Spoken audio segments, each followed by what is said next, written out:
I really doubt that any of you are actually surprised by this headline. Palpatine's return in Star Wars The Rise of Skywalker was Kathleen Kennedy's idea, because of course it was. As we all know, Kathleen Kennedy is one of the worst people you could put in charge of Star Wars. One of the worst creative decisions I think I've ever seen come out of Hollywood.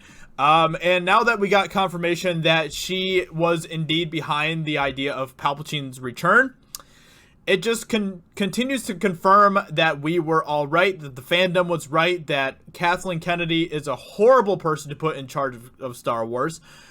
And here's more proof of it, right here. Because Palpatine's return in Rise of Skywalker was indeed a terrible decision. One of the worst decisions that Star Wars has made yet under Disney. Anyway, let's go ahead and take a look at what we have to see here. There's a quote here from Chris Terrio, who obviously is one of the co-writers for Rise of Skywalker. So we're going to take a look at what he has to say about it. Even before we got to see the film, Star Wars The Rise of Skywalker already caused a lot of controversy and discussion amongst fans due to the decision to resurrect Emperor Palpatine, which I have been totally against since the very first I guess he did have a teaser in the first trailer, I believe. So ever since then, I've been totally against the idea of bringing Emperor Palpatine back.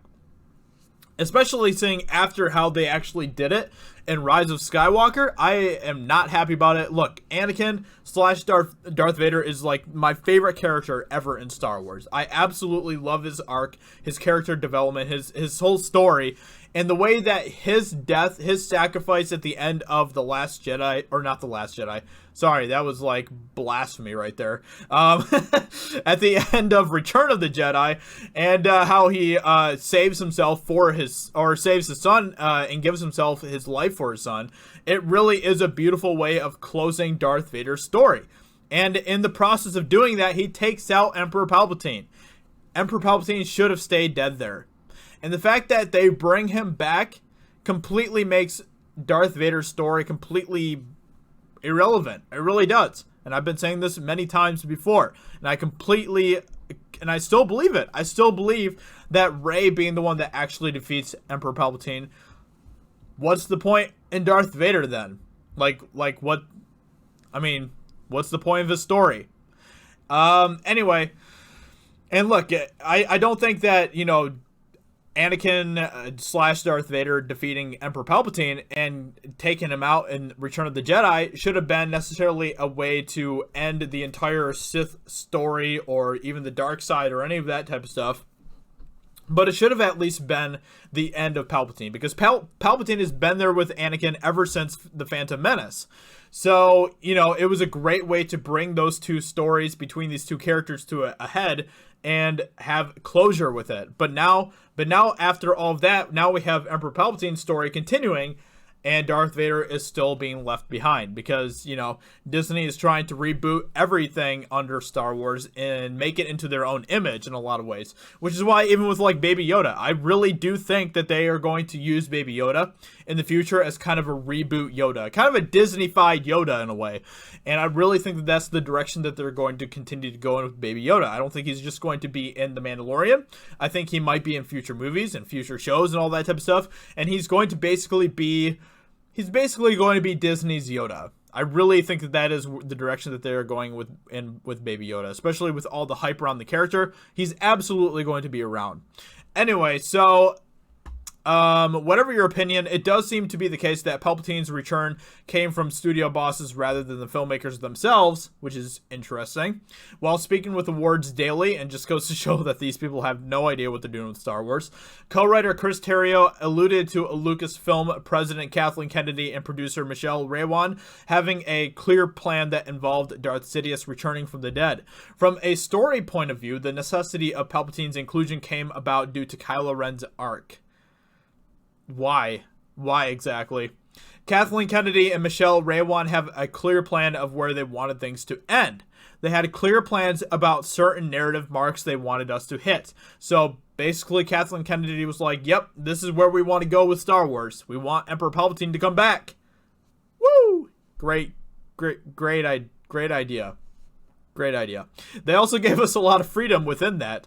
We knew that Rey and Ren were utterly key to this trilogy, but we also felt that there was no way that we were going to not find a path to redemption for Kylo Ren, the son of Han and Leia.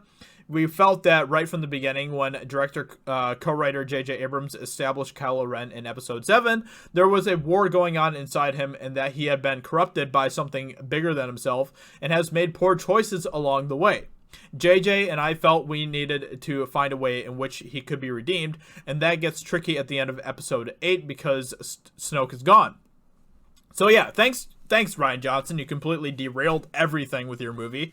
Well done. Good job tossing J.J. Abrams' outline in the trash and all that type of stuff. Great job, Rian Johnson.